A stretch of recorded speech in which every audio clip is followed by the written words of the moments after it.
In Creo 6.0, Creo Topology Optimization has been enhanced to allow you to define and run an optimization study on an assembly. On the screen is a sample assembly that I'd like to use for the optimization.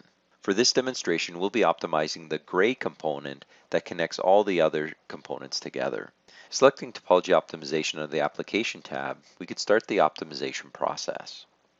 As you can see, I've already defined some loads and constraints. You'll notice that the loads and constraints are applied to the specific components that are connected to the part that we'll optimize.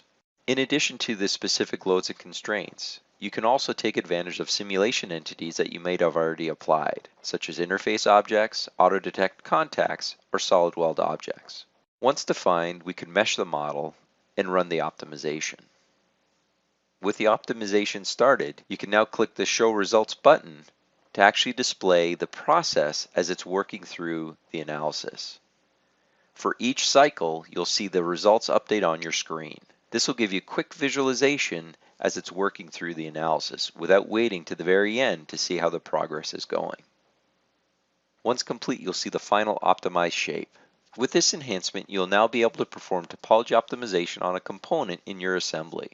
No longer do you need to copy those conditions to the specific part or make workarounds to get the optimization processed correctly following your design intent.